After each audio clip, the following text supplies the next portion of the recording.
လောကလူတွေဟာအသိဉာဏ်လုံးလုံးလောက်လောက်မရှိတာဘာကြောင့်လဲအသိဉာဏ်ဟာအရေးကြီးတယ်ပညာဆိုတဲ့ဟာအမတမအရေးကြီးတယ်ပေါ့နော်ပညာဆိုတာ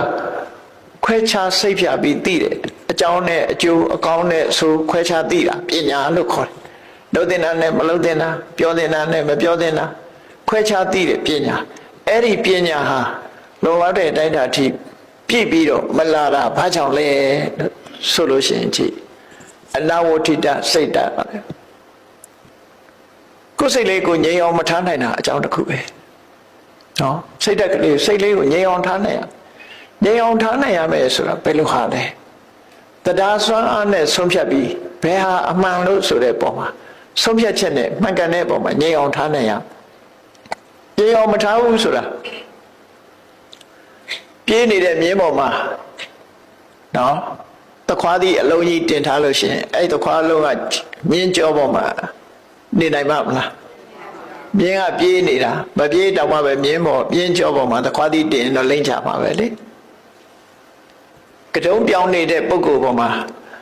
နော်ထိန်ပွင့်တို့လိုလက်ပံပွင့်တို့လိုပန်းပွင့်ကြီးတင်ထားရင်ရောငြိမ်ပါမလားငြိမ်ဘူးစပင်နဲ့တွဲချီထားမှငြိမ်ပါကတုံးပြောင်းပေါ်သွားထားလို့ကတော့ပန်းပွင့်ကလွတ်ကြပါမှာပဲလှုပ်ထားနဲ့မငြိမ်ဘူးဖွဲထဲမှာဒုတ်ဆိုင်လို့ရှိရင်ရောခိုင်မမလား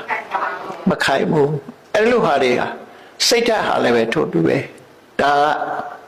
ရှင်မဘုရားကပေးထားတဲ့ဥပမာတွေဒါလေကိုယ့်အကိုတခြားဥပမာလည်းပေးလို့ရတယ်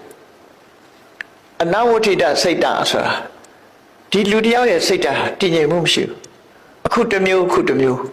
ခုတစ်မျိုးတော်ကြတစ်မျိုးမဟုတ်အခုတစ်မျိုးတော်ကြနှစ်မျိုးဖြစ်အဲ့ဒီလိုစိတ်ဟာတည်ငြိမ်မှုမရှိဘူးတဲ့အဲ့ဒီတည်ငြိမ်မှုမရှိတဲ့ပုဂ္ဂိုလ်ရဲ့ရင်ထဲမှာပညာဆိုဖြစ်ဖို့ခရင်သွားပြီဒီဒါကိုမြတ်စွာဘုရားဟောနော်အဲ့ဒီမှာအတ္တရာဆရာရဲ့ဖွင့်ပြချက်ကိုပြောရမယ်ဆိုရင်ဘာသာတရားနဲ့ပတ်သက်ပြီးတော့ဒီကနေ့ဗုဒ္ဓဘာသာဖြစ်တယ်နေ့ဖြင့်ကတခြားဘာသာကိုပဲဒီကနေ့ယုံကြည်ချက်ကတစ်မျိုးနေ့ဖြင့်ကယုံကြည်ချက်ကတစ်မျိုးယုံကြည်မှုဟာ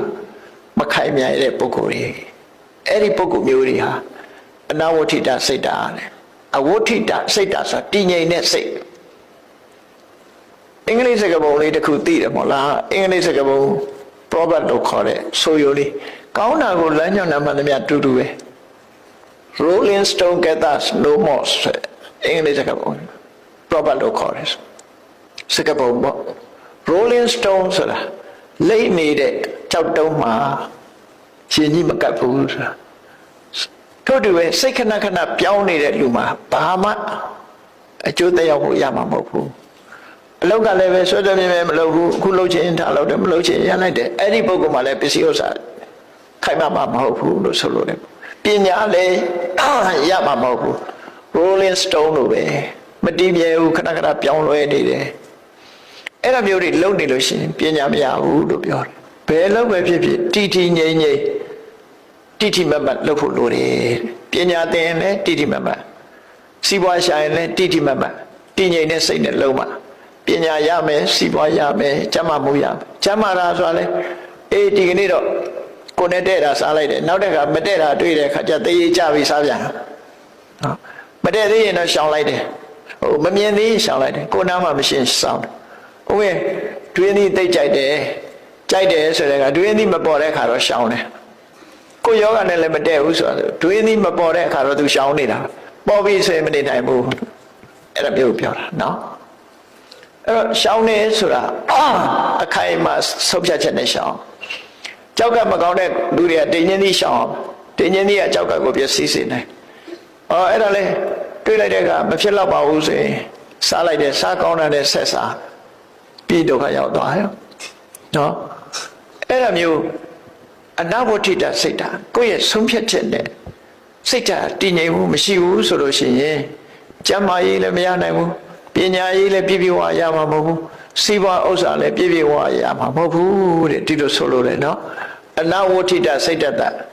အခိုင်အမာယက်တည်တဲ့စိတ်ဓာတ်ကင်းမဲ့နေတဲ့ပုဂ္ဂိုလ်မှာပညာနာပရိပုရတိအသိပညာပြည့်အောင်မရဘူးဆိုတခြားကိစ္စတွေလည်းဒီတိုင်းပဲမှတ်တတ္တမအဝိဇ္ဇနာတော်ဆိုတာ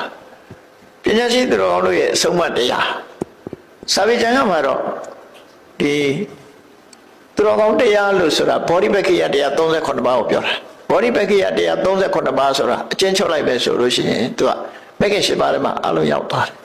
နော်မဂ္ဂနဲ့အမြင်မဂ္ဂနဲ့အတွေ့နော်မဂ္ဂနဲ့ကိုချင်းတရားမဂ္ဂနဲ့အလုပ်မဂ္ဂနဲ့စကားမဂ္ဂနဲ့အလုပ်မဂ္ဂနဲ့သက်မှုမဂ္ဂနဲ့ကျိုးပန်းအထောက်မှုနဲ့မဂ္ဂနဲ့စိတ်ဓာတ်တည်ငြိမ်မှုမဂ္ဂနဲ့တတိဆိုတဲ့ဒီမဂ္ဂင်၈ပါးတွေအဲ့ဒီအကျင့်တရားနဲ့ကိုထိန်ရတိုးတက်အောင်ကြိုးစားအထောက်အမှာရှင်ထဲမှာအဲ့ဒီဟာတွေရှိဖို့လိုတယ်အဲ့ဒီလိုရှိဖို့နေတာတိတောင်မသိဘူးဆိုတဲ့ပုဂ္ဂိုလ်ဟာသူတော်ကောင်းတရားကိုအသိဉာဏ်နဲ့စဉ်းစားဆင်ခြင်နိုင်မှုမရှိဘူးဆိုတဲ့ပုဂ္ဂိုလ်မှာပညာနာပရိပုရတိအသိပညာမတိုးတက်နိုင်ဘူးတဲ့ဒါပြောတာနော်ပရိပလဝပတ္တထတာတဲ့ရှုံးချီချက်ကလည်းပဲဟိုလေးလေးနက်နက်မရှိဘူး။ဘာနဲ့ဥပမာတူတော့ဆိုရင်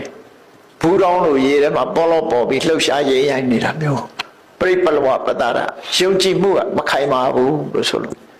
နော်ယုံကြည်မှုကအမျိုးမျိုးပြောင်းတယ်အခုဒါကောင်းတဲ့ထင်လို့တဲ့နောက်တစ်ခါကျဒါမကောင်းဘူးဆိုရင်နောက်တစ်ခုလုပ်ပြန်အဲနောက်တစ်ခုတစ်ခါမကောင်းဘူးဆိုရင်ပြောင်းပြန်တယ်အဲ့ဒါလို့အပြောင်းအလဲတွေများပြီးတော့ယုံကြည်မှုမခိုင်မာတဲ့ပုဂ္ဂိုလ်မှလည်းပဲပညာနာပရိပုရတိအသိပညာမတိုးတက်နိုင်ဘူးသူပြောတာဝိပဿနာတရားအထုတ်ပြီးဆိုလို့ရှင်တယ်ဒီတိုင်းပဲ